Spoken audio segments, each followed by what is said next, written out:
tudo bem? Sejam muito bem-vindos aqui ao nosso podcast junto com a Monkin e o Hub de Inovação e Empreendedorismo Paulo Cunha, do INSPER. Hoje a gente está recebendo 2 empreendedores super parceiros aqui do Hub, que vão contar um pouco da sua trajetória, da sua jornada de empreendedorismo e como foi essa relação junto com a instituição de ensino. Eu sou a Beatriz, eu sou analista de Liaisons, faço parte do Hub. E, primeiramente, queria agradecer o convite aqui para estar presente no podcast da Monkin. É um prazer e é uma parceria, não é um convite, é uma coisa que a gente criou junto. Para a gente é muito importante. Bom, eu sou o Rodrigo Terra, sou sócio da Monkin. É um prazer receber vocês aqui.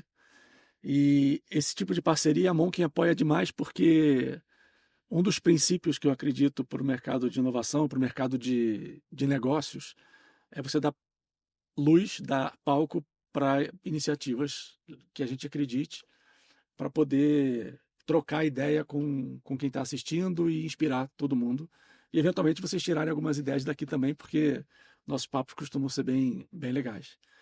Então, é um prazer, obrigado. É uma honra estar do lado do INSPER nessa iniciativa. Estamos aqui com o Rafael e o Henrico. Eu queria que vocês se apresentassem e contassem um pouquinho do negócio de cada um.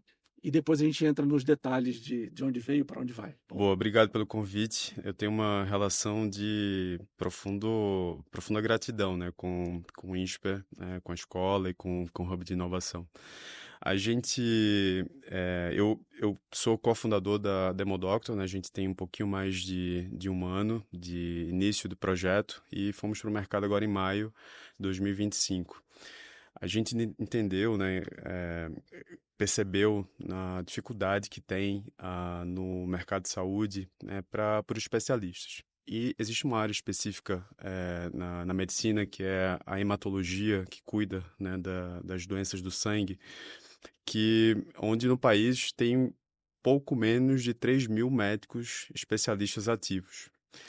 E quando a gente vai se debruçar na realidade diagnóstica, a gente percebe o quanto isso é um problema que se reflete na saúde das pessoas.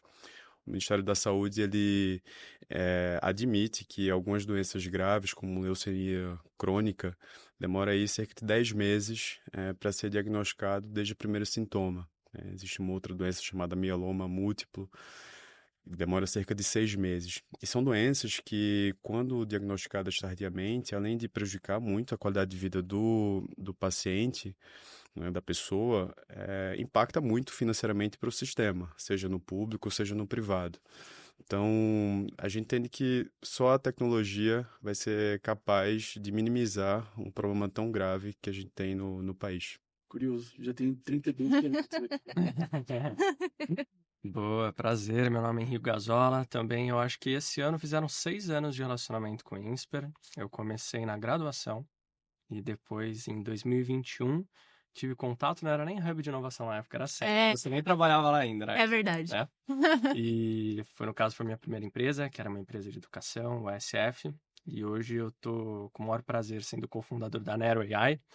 A gente é uma empresa que está buscando trazer IA para acessível para qualquer empresa brasileira, inclusive a Demodoctor. Exato. Que vale fazer esse disclaimer aí, um dos nossos parceiros aí. Aí é um projeto super bacana que a gente está construindo juntos. Óbvio, mérito totalmente para a Fel. A gente só digita as letrinhas coloridas no código lá.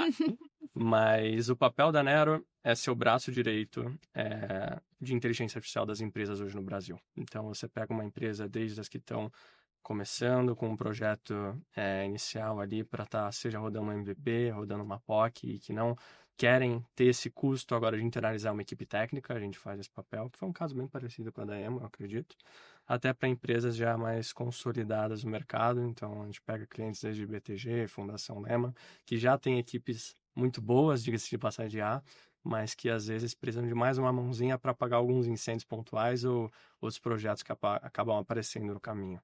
Então, a gente começou uma operação em janeiro do ano passado, um pouquinho mais, quase 2 anos agora, a gente vai estar fazendo. E muito feliz aqui, agradecido por estar aqui. E acho que, pessoal, um pouco da metodologia que a gente traz aqui no INSPER fala sobre o processo empreendedor, né? Que ele vem desde o surgimento da ideia, como que isso conecta com o propósito de cada empreendedor, até, enfim, a parte de entendimento do problema e da solução. Então, queria, enfim, devolver a pergunta para vocês dois. Podemos começar com o Henrico, mas como que foi esse início do processo empreendedor de vocês? Você já tinha o interesse de empreender antes? Como que foi o surgimento da ideia? Se isso era um desafio para você? Como que foi? Eu brinco que a Nero já foi um pouco mais manjado, né? Porque já era a segunda empresa. Segunda, né? Mas eu acho que a primeira é a história mais interessante, porque foi quando eu mais utilizei, na verdade, a ajuda do Insta para estar começando. A primeira empresa se chamava SF, era uma plataforma que ajudava jovens a entrar na faculdade dos sonhos delas. Principalmente faculdades que tinham processos seletivos de segunda fase que precisavam de oratória. Então, seja uma entrevista, uma dinâmica, um debate, qualquer comunicação ali oral que precisava, a gente ajudava os alunos nessa etapa. E óbvio que, como todo bom estudante de 19 anos na época que fez INSPER, a gente olhava para o microcosmos, né? Então, o que meus amigos estão precisando de ajuda agora?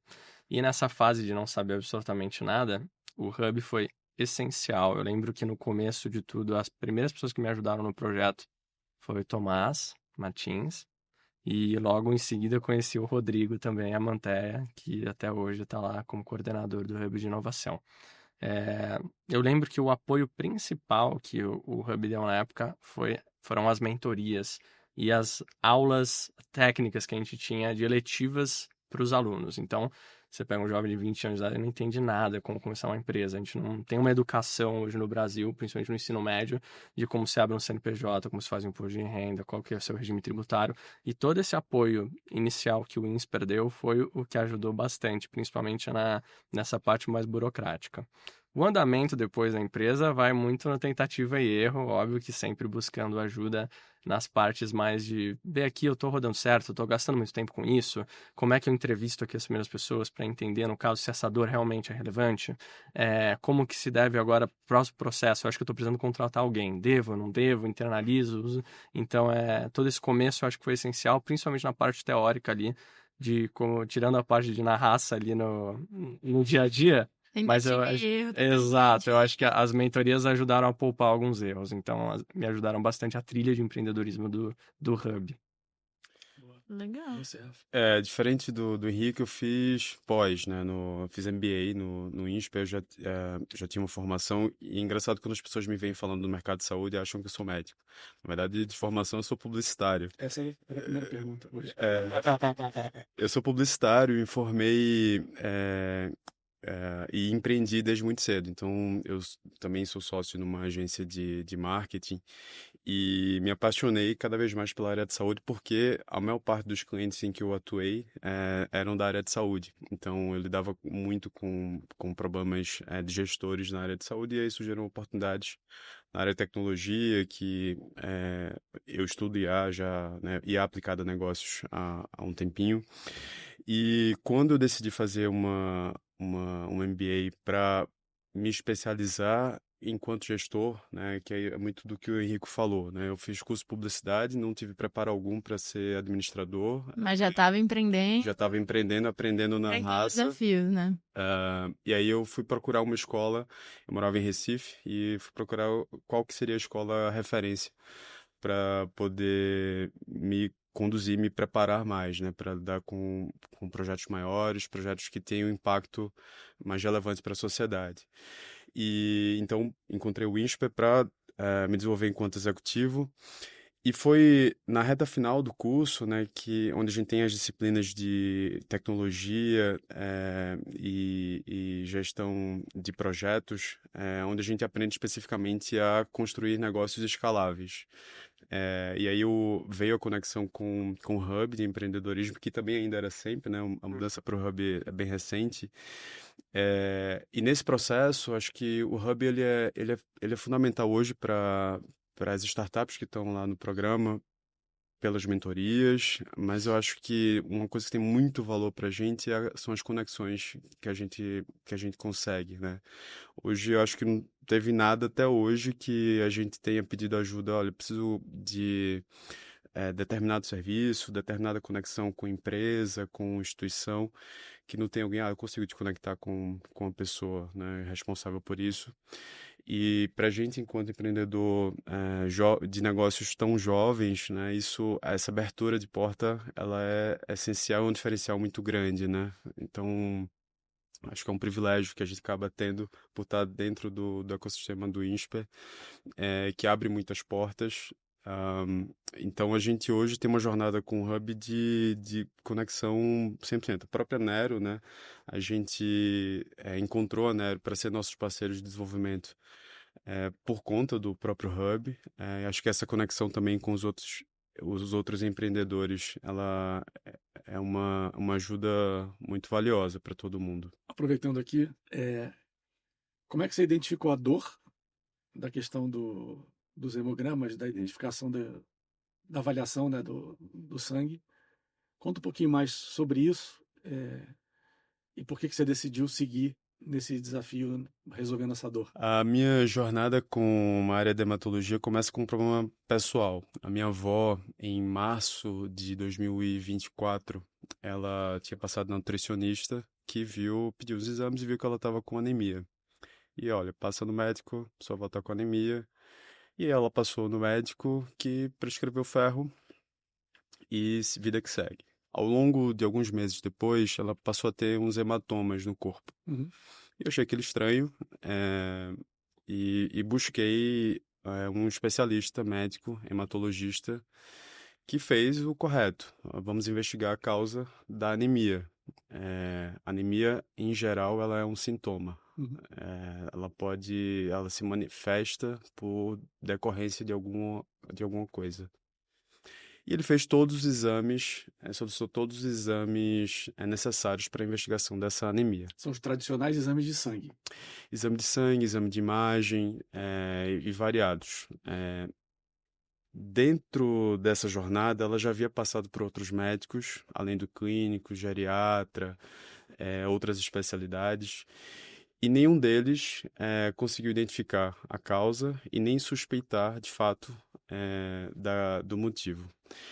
E isso já tinha se passado alguns meses, os hematomas ainda persistiam, e para esse colega, esse amigo hematologista, era muito óbvia a hipótese desde muito cedo, desde o primeiro hemograma, na verdade. Nesse meio tempo, um amigo, sabendo que eu estava envolvido em projetos de tecnologia na área de saúde, me ligou para falar, olha, eu tenho uma ideia, eu queria compartilhar contigo e ouvir tua opinião. Ele trabalha na indústria farmacêutica com oncohematologia e uma das atividades que ele tem feito é criar cursos para médicos não hematologistas aprenderem a ler melhor um hemograma com o viés das doenças hematológicas. E eu achei aquilo, assim, foi muito coincidente, porque eu comentei, olha, Cadu, eu tô vivendo isso. Minha avó tá com uma doença que ainda não foi investigada, ela já passou por diversos médicos não hematologistas e todos eles prescreveram ferro. E o meu amigo hematologista falou, olha, ela não precisa de ferro.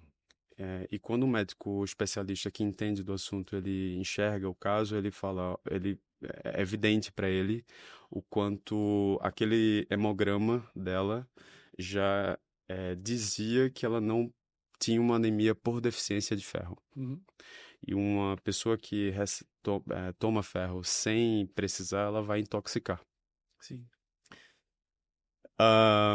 E aí a gente, né, nessa reta final aí do curso do MBA executivo, uma das coisas foi discovery do mercado, né? Discovery de produto, discovery de ambiente. Então a gente foi fazer pesquisa com os médicos. Então aproveitamos a oportunidade que ele estava fazendo esses eventos, em contato com muitos médicos, a gente rodou uma pesquisa para identificar se esses médicos enxergavam, inclusive, essa dificuldade. E a gente foi bem cético, porque, imagina, o médico vai assumir que ele não sabe ler bem o hemograma, e eles assumiram. 70% deles disseram que tinham alguma dificuldade em enxergar uma doença hematológica. E isso é muito grave, porque o hemograma é o exame que todo mundo já fez algumas vezes na vida. Existem algumas doenças hematológicas que os primeiros sinais já estão lá no hemograma.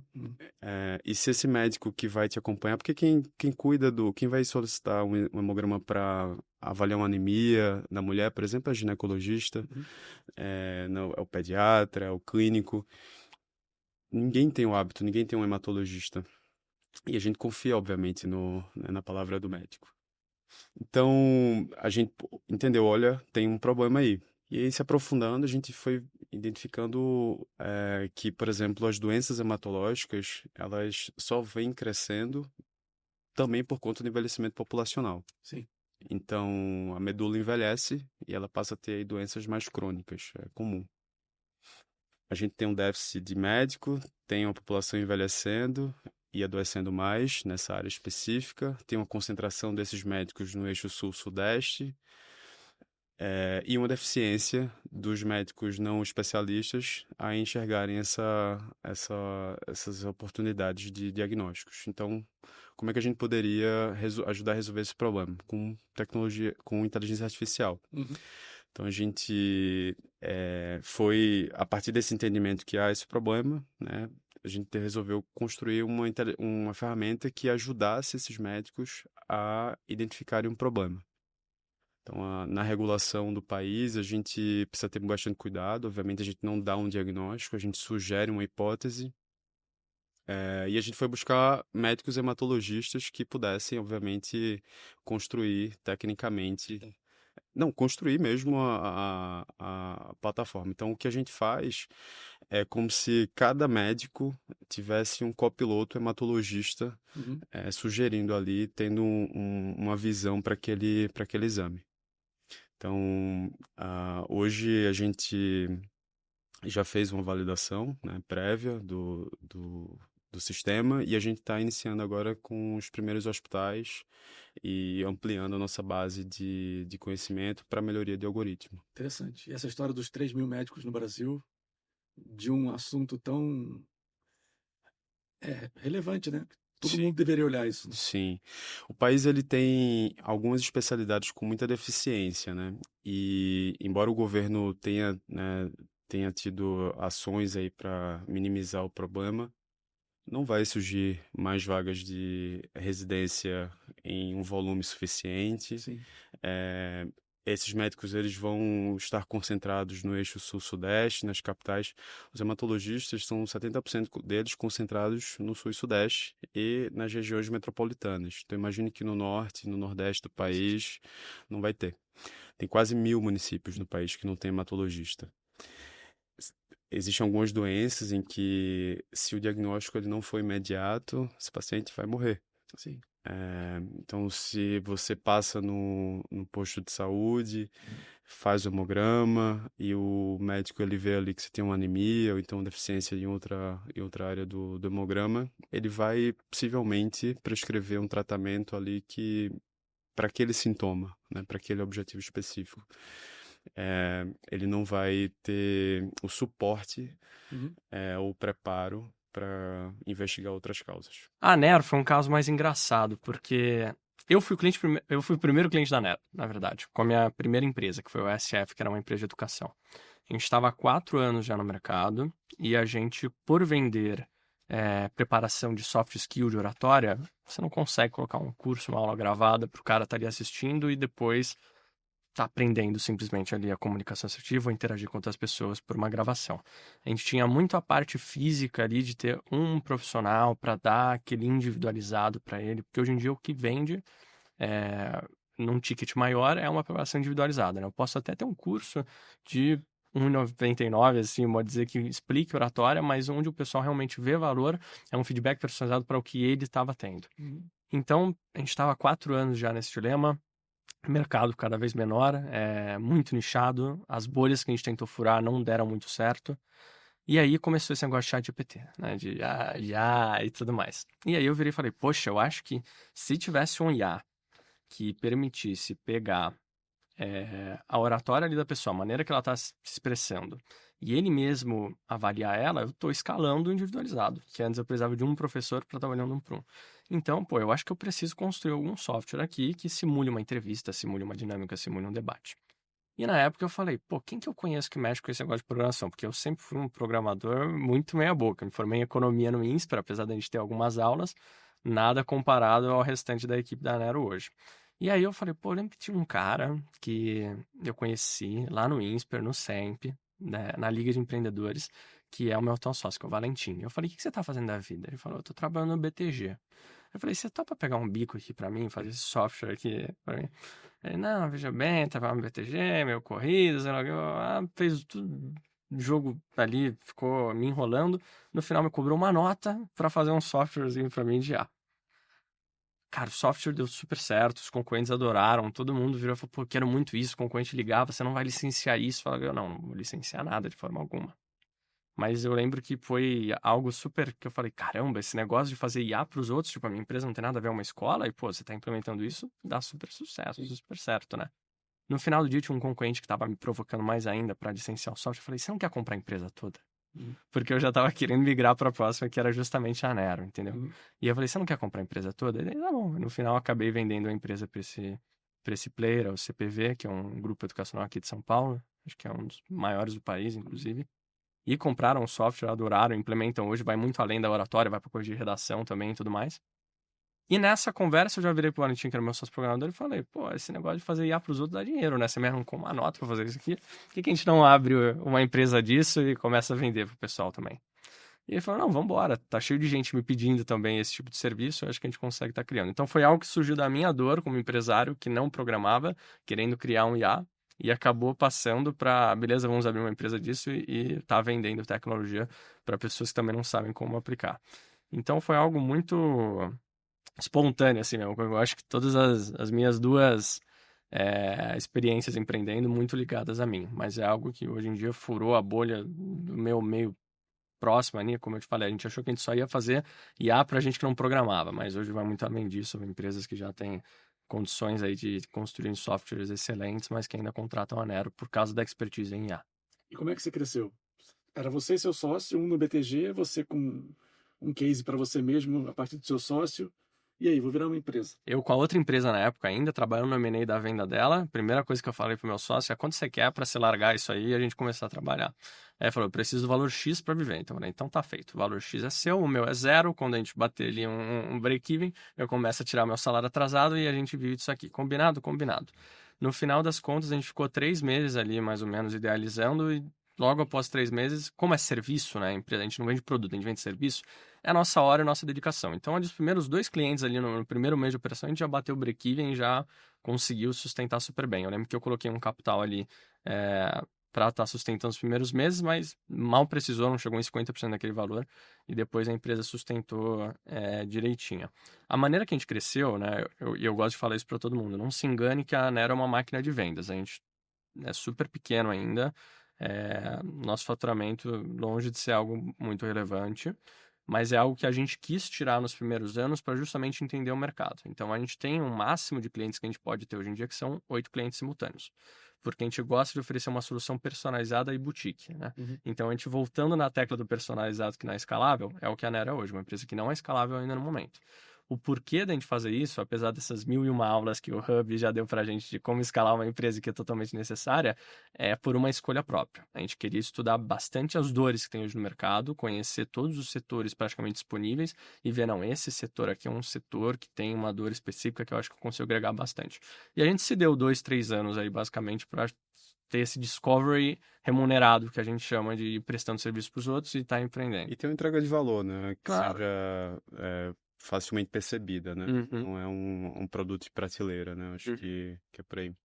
Mas é um pouco do que o próprio, você comentou do Tomás, ele também comenta, assim, muitas vezes o início da startup é para você realmente conseguir entender de fato o problema, conseguir entender o mercado, entender qual que é o viés, né, a vertente que você vai, que você sente que tem mais aderência ou que é mais estratégica, para depois você realmente impulsionar a parte de growth especificamente da startup, né? Então, foge um pouco da metodologia, mas também ainda assim tá dentro do Eu dei uma que a gente faz. adaptada, basicamente, mas... Coisa de concierge também, né? Sim, sim. eu não diria que a gente está ainda num MVP, mas que a solução ainda com certeza é concierge pelo fato de ser serviço, né?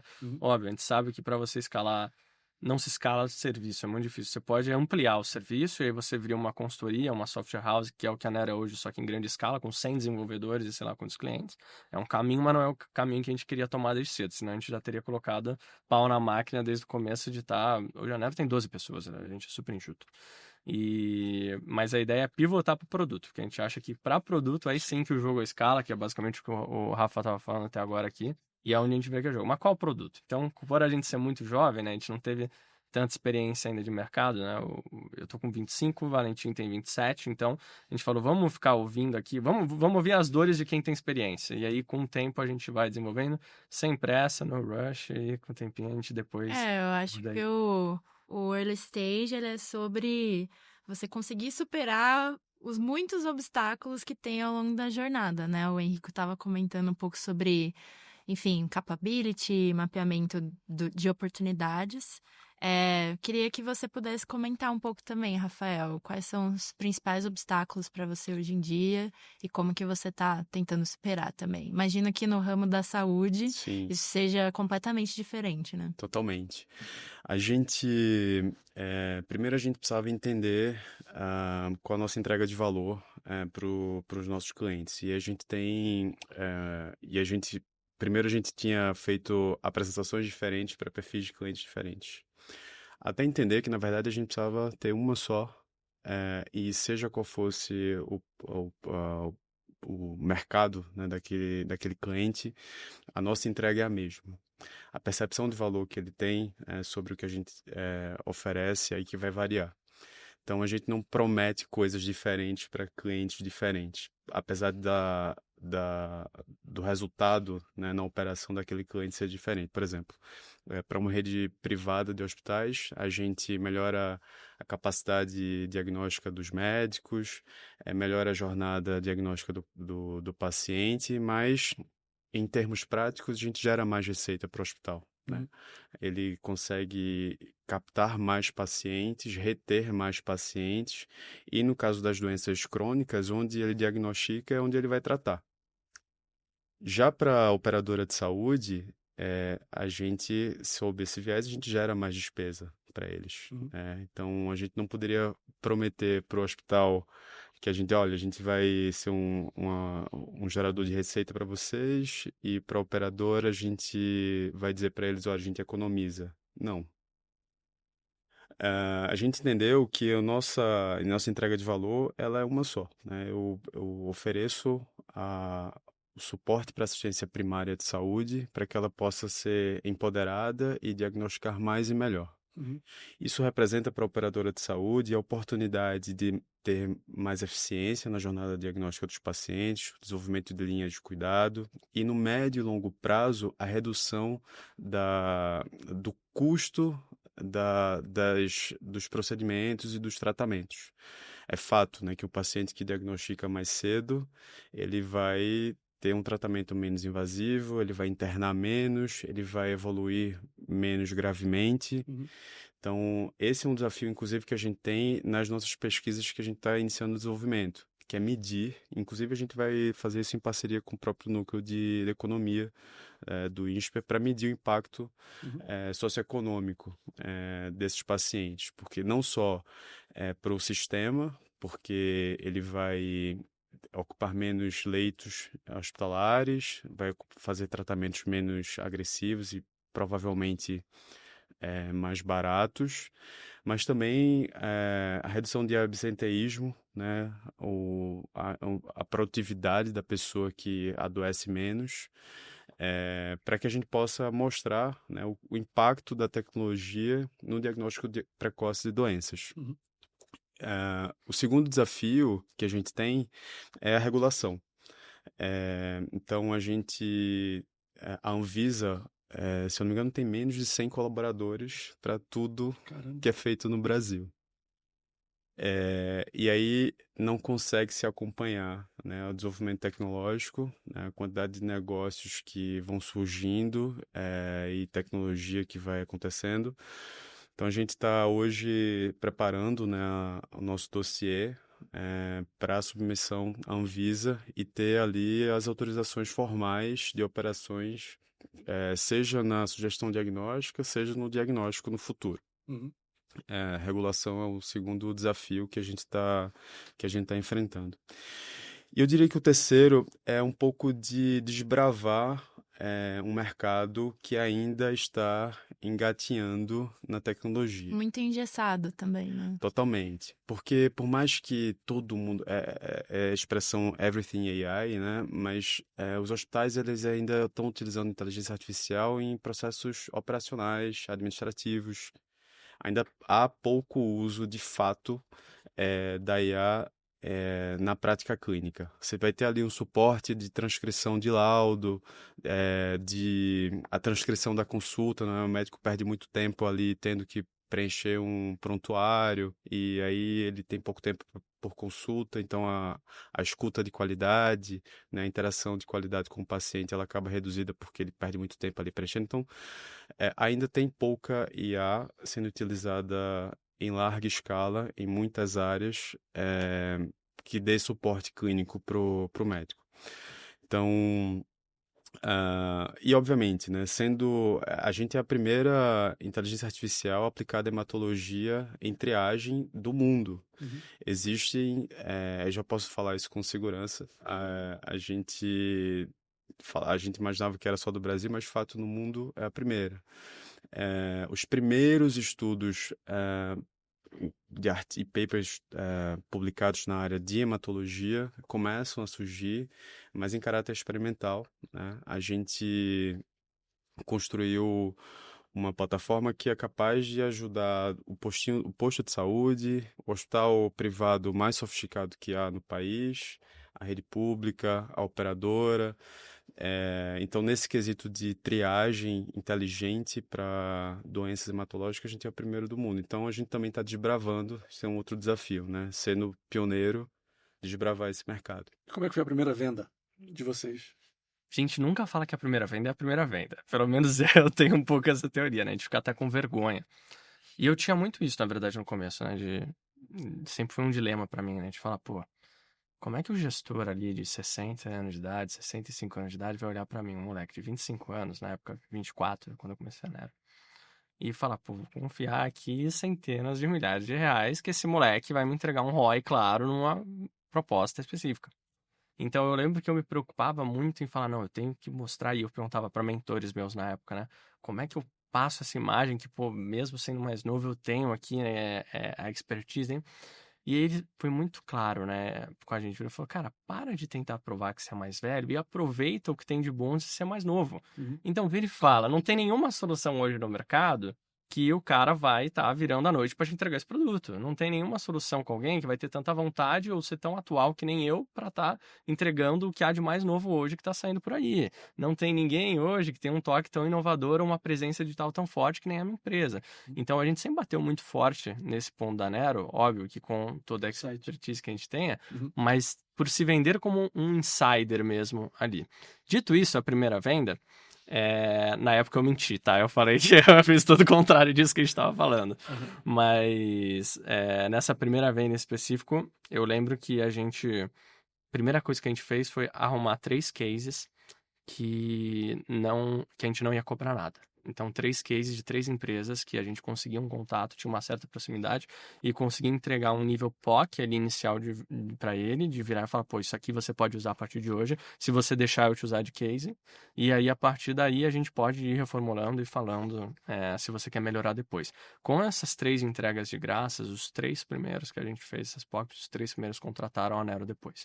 Então, por não ter nenhuma expertise, nenhuma expertise não, por não ter nenhum passado, nenhum case ali para poder virar, eu já fiz isso e funcionou, então deixa que eu te faço de graça e aí te provo o contrário aí caso não dê certo, entendeu?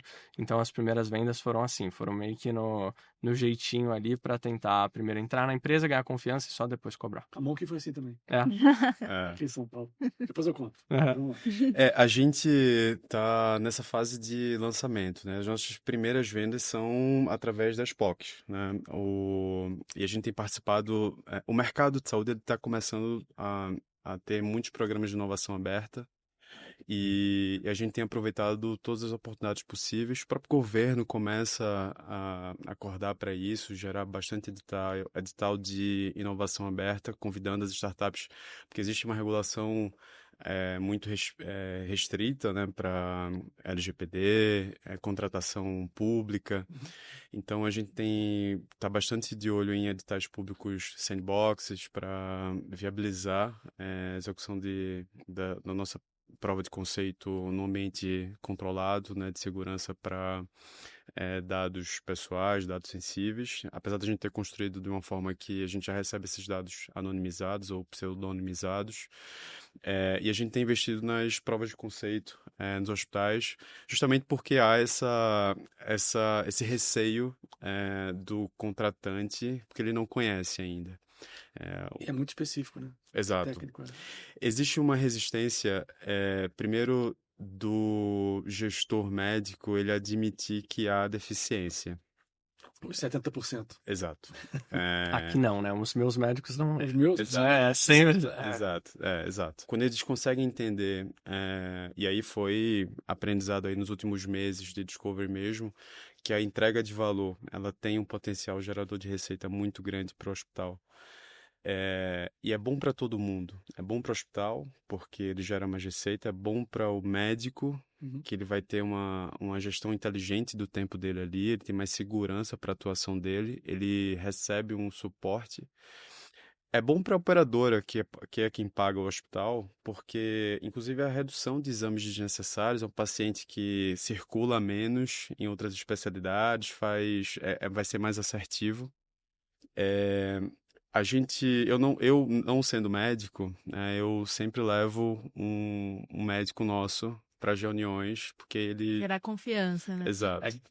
É que nem eu com o Dev, é a mesma Exato. coisa. A gente não larga a minha mão. Não. Então, porque aí, quando eles entendem que não é só um cara, é um executivo que está vendendo tecnologia, dizendo que a equipe dele pode ter uma deficiência de capacidade diagnóstica, mas tem um médico ali, especialista na área, dizendo que aquilo foi construído baseado nos guias internacionais, que existe uma explicabilidade e que a segurança, né, no que está sendo entregue, a gente consegue performar muito melhor. A nossa história aqui foi parecida. A Monkin vai fazer 10 anos de fevereiro do ano que vem. Só que é uma empresa que foi criada na faculdade, na UFSC. Começou o Edu, que é o fundador e meu sócio, atendendo os alunos, depois os pais dos alunos, as empresas dos pais dos alunos, as grandes empresas. E quando eu conheci a Monkin, eu trabalhava numa startup, fechei um contrato com a Ambev. Falei, Ambev, eu sou uma startup, não tenho agência. E a Ambev me apresentou a Monkin. Então, eu fui cliente da Monkin 1 ano. Meu background é todo de empresas. Já fui Nokia, Itaú Unibanco, BNP Paribas, um monte de empresa grande. E aí eu falei, cara, ninguém conhece a gente aqui. O seu único cliente sou eu estou terminando meu projeto, eu vou trabalhar com você. Como é que a gente faz para existir? E aí, cara, meu networking, um pouco do networking do Edu, a gente começou a bater na porta do Cubo, falando, quero ser startup. Aí o cara nem pensava, vocês não são de tecnologia, vocês são de serviço. Beleza. Mas continuamos aqui, posso fazer um trabalho. E aí pintou um evento, que é o maior evento do Cubo, que chama Conecta, que eles nunca tinham imaginado fazer um podcast, por exemplo. Dentro do evento. E, cara, um monte de diretor de empresa legal, aspiracional, que todo mundo queria ouvir falar, eles não faziam conteúdo para o evento. Aí eu falei, cara, eu e Edu, topa, eu faço podcast de graça para você. E aí a contrapartida é que você sente todo mundo que eu quiser para falar comigo, pelo menos meia hora. Fizemos um monte de podcast, o Cubo começou a entender o nosso valor como gerador de conteúdo e marketing para o ecossistema de inovação. E as empresas começaram a falar, esses caras são legais, eles estão no Cubo, a gente não estava, mas fisicamente naquele momento estava. Já gera para a gente uma placa dizendo de credibilidade. Eu conhecia também o Marcelo Lobianco, que é o CEO da Fast Company, que é um magazine importante de inovação gringo que tem aqui no Brasil. Ele tinha um evento muito parecido, por acaso aqui no Cubo. Eu falei, cara, me dá um espaço. Para ele eu cobrei um valor, tipo, o meu custo que ia ter. E na época era eu e o Edu aqui. E tinha um vendedor que trabalhava, um atendimento que trabalhava com a gente. Então a gente trazia a equipe de Floripa, o custo era passagem de ônibus mesmo. Aí O Edu ficou fazendo vendas e eu fiquei fazendo podcast. Eu fiz 21 podcasts em 2 dias. Uau. Meu Deus. Vocês imaginam esse aqui, né? Repertório. Esse aqui é E vocês estão com quanto tempo aqui, nessa sala? 2 anos. 2 anos e pouco. Foi em abril de 2022, 23. 23, é isso. Parece muito mais tempo. Não, porque eu vou te falar, cara, eu já passei aqui algumas vezes, né? A gente fica lá, por causa do The Founders, que é uma filiação que a gente tem, a mesma dos meninos anteriores aqui. E eu já passei aqui algumas vezes, principalmente para aqui eventos que tem aqui perto, às vezes da Upload Ventures, enfim. Sim. E aí eu passava, eu olhava aqui e falava, pô, que podcast legal, cara. Um dia eu espero ter dinheiro pra contratar ali pra fazer algum episódio ali com eles, cara. Mas muito bacana a história de vocês. E aí a gente começou a ser visto, ser percebido por grandes marcas. Você falou do repertório, cara, eu falei com o Marcelo D2, eu falei com Spotify, Natura, Globo, um cara que tem uma escola um angolano amigo, que acabou ficando amigo, que tem uma escola de inglês e línguas para população carente. Então, eu terminava o dia, cara, eu não sabia nem o meu nome, de tanto que eu gastava ali a energia para focar ali. Mas no fim valeu super a pena, Valeu né? super a pena. Aqui em São Paulo você é o único host. Eu e Edu. Ah, também. Não, e varia. Às vezes o nosso time faz também. Legal. A gente procura ser democrático e procura convidar. Você comentou do Cubo Conecta, né? Aqui no Hub e no Insper, a gente acredita muito no potencial de eventos, né? Como isso consegue promover networking, conexões, abertura de mercado, abertura de clientes. E um dos eventos que a gente realiza pelo Hub é o Demo Day, que a gente convida todas as startups presentes no Fellowship Early Stage, que é a nossa comunidade, para alunos, alumni, docentes, enfim, todo o ecossistema do INSPER participar. A gente tem o Open Mic, né, que, enfim, todas podem vir e fazer a sua apresentação do seu pitch. Enfim, a gente apresenta as startups que são aceleradas pela aceleradora do Hub, que é a Fox, que estavam presentes ali naquela turma do semestre. Nós comentamos sobre as atividades do Insper Angels também, que é a nossa rede de investidores anjos, que é justamente isso, para falar sobre, enfim, todas as oportunidades que acontecem dentro do Hub, conectar todos os agentes. E aí, nisso, a gente consegue trazer parceiros de fora do Hub, outras universidades para conhecerem, outras empresas, para gerar esse tipo de conexão que você comentou, assim. Importantíssimo. E promover para as startups que fazem parte também. A gente... os eventos do Hub, a gente sempre tá lá, né? Acho que mentoria, Fireside Chat, e aí eu mobilizo a minha agenda para poder, porque além, obviamente, do conteúdo ser de qualidade, né? Mas as conexões são muito de alto nível, né? E pra gente isso faz muita diferença. Especialmente por eu não ser de formação da área de saúde, né? Poder...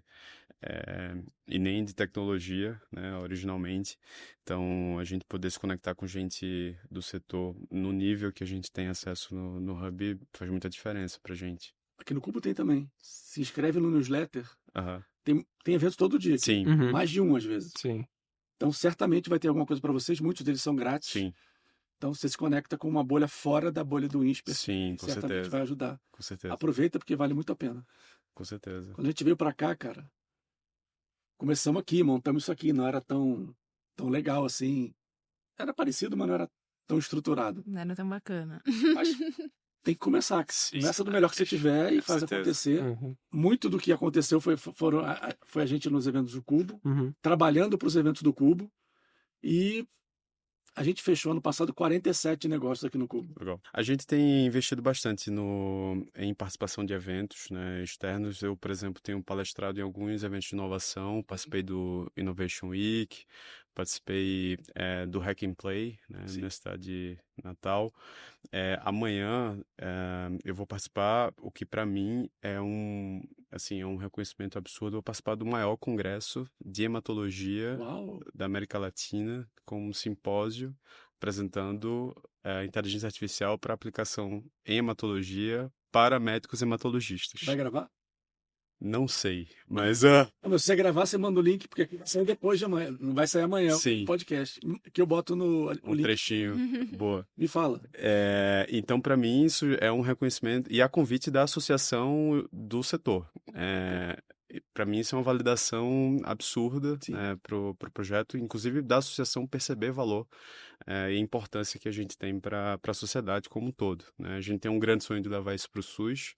Uhum. A gente está começando a fazer isso agora, porque de fato, como eu falei, né, no início da história, a minha avó ela passou por um processo longuíssimo de diagnóstico na saúde suplementar, com acesso a médico privado, com acesso a convênio.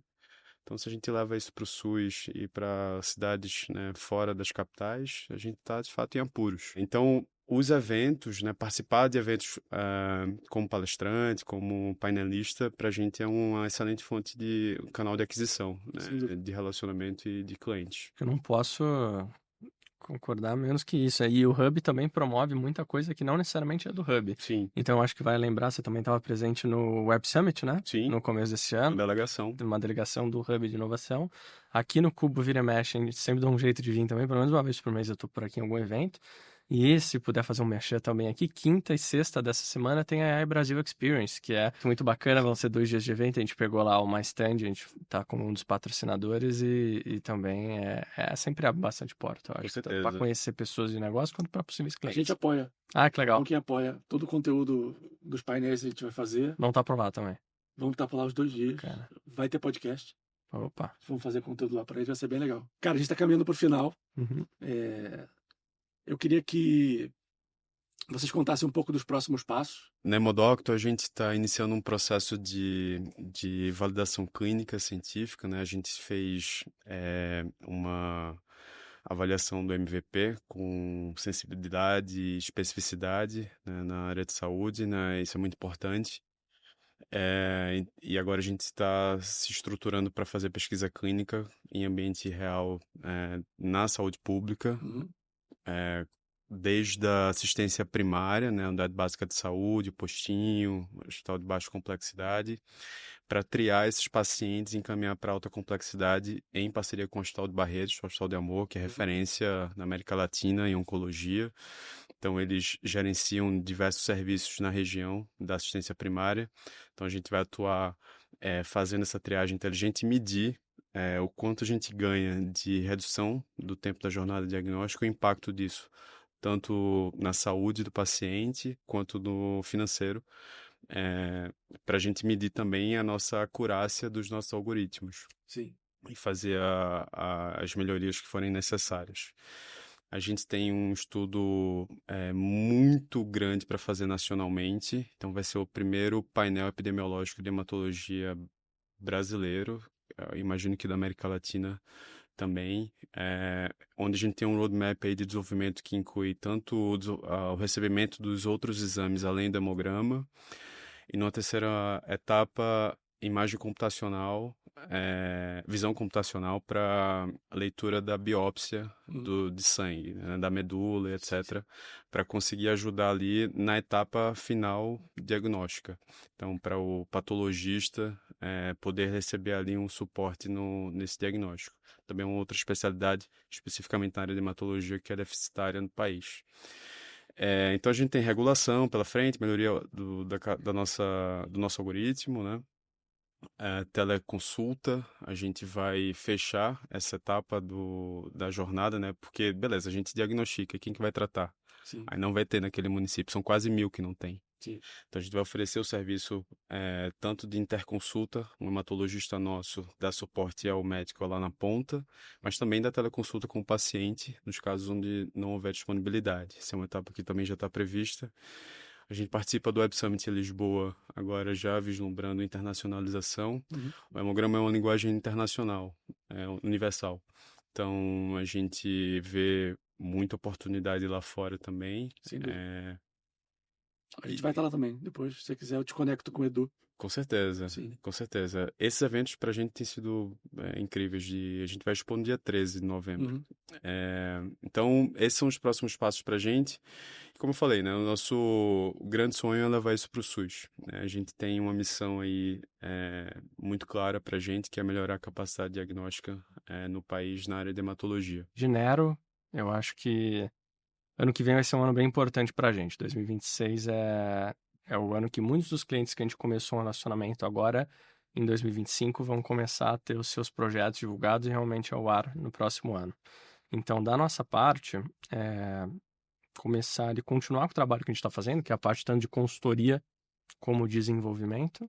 E a gente pretende aí agora estar aumentando um pouco a presença no B2C, né? A gente sempre foi muito forte no B2B, que são nossos clientes, mas a gente está começando também, né? Aproveitando aqui o espaço de fala também, um canal de mídias próprias dentro da Nero para estar ajudando o empresário que às vezes não tem ali um capital para estar investindo ali desde o momento zero numa IA própria, mas pelo menos está capacitando ele a fazer uma POC sozinho, está fazendo um conteúdo que pode ajudar ele a construir às vezes um MVP sem precisar de muito investimento.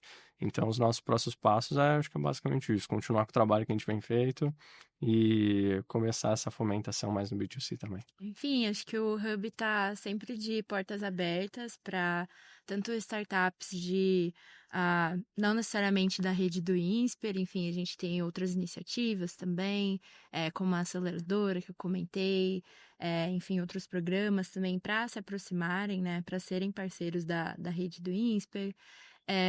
E que, enfim, a gente está sempre promovendo novos eventos também, e que pode ser uma porta de entrada para se conectar mais com a universidade, né? Que para a gente, enfim, a gente entende que é uma grande proposta de valor que está conectando não só startups, mas pesquisadores, centros de pesquisa, enfim, a gente está sempre divulgando novas iniciativas, então o Hub tá sempre de portas abertas. Que bom. Você sabe qual é a pergunta final que a gente sempre faz? Se você fosse dar um conselho para uma pessoa que você não conhece. Tá. Qualquer assunto. Uhum. Boa. Vai pensando na sua resposta. Eu vou... Eu vou aproveitar, eu acho que o momento que a gente tá falando, como a gente tá um podcast aqui em parceria com o Hub, né, do INSPER, eu acho que eu vou levar mais para essa linha, né? É um discurso que hoje ficou muito comum, principalmente com a venda de cursos, né, no marketing digital, aquela expressão de faculdade não presta para nada, né, que é aquele discurso de guru da internet e tudo mais. É triste ouvir isso, porque realmente, eu acredito que tem muitas faculdades por aí que o ensino do Brasil não é um dos melhores que a gente vê hoje, mas muita gente fica preso também na parte da sala de aula, né? Ali, o que eu aprendo ali sentado, às vezes ouvindo um conteúdo de um curso onde a pessoa não pôde escolher direito qual curso ela quis fazer, se aquela realmente é a vocação dela, de estar cumprindo aquele papel daquele curso, que ela está fadada ao resto da vida dela trabalhar com aquilo, e isso desanima o jovem hoje de 18, 19 anos a tomar essa decisão. É muito difícil, eu mesmo sou economista, mas trabalho na área de tecnologia, então tem uma divergência grande aí. Mas a frase, né, não faça faculdade em 2025, 2026, eu acho que existem grandes exceções para essa parte. Eu acho que o INSPER é uma delas, né? Eu tive a sorte, assim como o Rafa, de ter uma faculdade tão boa, com tantas oportunidades aí que aparecem por aí pra gente. Mas eu acho que não é só esse caso, né? Acho que você pode muito bem estar fazendo uma faculdade, estar fazendo o seu terceiro grau e indo além da faculdade, né? Correndo ali atrás, às vezes o que aparece ali seja um contato com um professor que também é um empresário, seja numa organização estudantil, seja numa iniciativa de empreendedorismo. Então, eu acho que se eu pudesse dar uma dica, assim, relacionada ao tema para quem está, por exemplo, na faculdade, quer empreender, está pensando em largar, está entrando em entrar, continue na faculdade e aproveite o máximo além da sala de aula também para poder estar alcançando seus objetivos. Boa. Acho que a gente vive um momento em que como se a tecnologia fosse o fim. Na verdade, eu acho que o maior conselho que eu poderia dar hoje é como a gente pode usar a tecnologia com a acessibilidade que a gente tem à ferramenta, a poder fazer qualquer coisa, muita coisa no code, mas qual o propósito, né, que a gente tem? Quais são as oportunidades de impacto relevante para a sociedade que a gente pode resolver através de tecnologia? E como o Henrico bem pontuou, né, você ter acesso a ecossistemas ligados à educação, que estão buscando ideias muito relevantes e que vão fomentar o desenvolvimento disso, é a melhor forma de tirar essas ideias do papel, através de tecnologia, mas com suporte à educação, para que a gente consiga impactar a sociedade positivamente e não só usar a tecnologia como um fim. Na verdade, a tecnologia é o meio para a gente conseguir impactar melhor a sociedade. O conselho que eu daria foi uma frase que eu li no livro Sandy Hill Road, que fala um pouco sobre a história do fundo A16Z, enfim, é bem bacana, né, sobre o processo de Venture Capital, como que isso pode guiar novos empreendedores. E a frase é "This is a game of people". Então, por mais que aquilo que você estiver fazendo, enfim, decidindo a sua nova rodada, conversando, enfim, com o investidor, por mais que, enfim, muitas situações que a gente passa no dia a dia são desafiadoras, é sempre importante você lembrar que do outro lado também é uma pessoa que está falando com você, que tem as suas próprias dificuldades, seus próprios anseios, e para que você sempre, enfim, qualquer tipo de problema que você está enfrentando, sempre lidar que do outro lado também tem uma pessoa, sabe? Valorizar essa parte mais humana da relação. É algo que eu pessoalmente acredito muito, assim. Concordo plenamente, assino embaixo.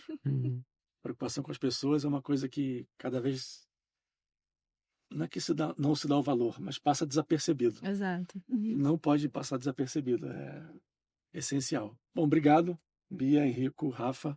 Foi um prazer conhecer com vocês, conhecer o trabalho e a empresa de vocês. Acho que ambas são importantíssimas para o mundo. Então, dar acesso à AI de uma forma estruturada e fazer isso exponenciar de uma forma grande é importantíssimo.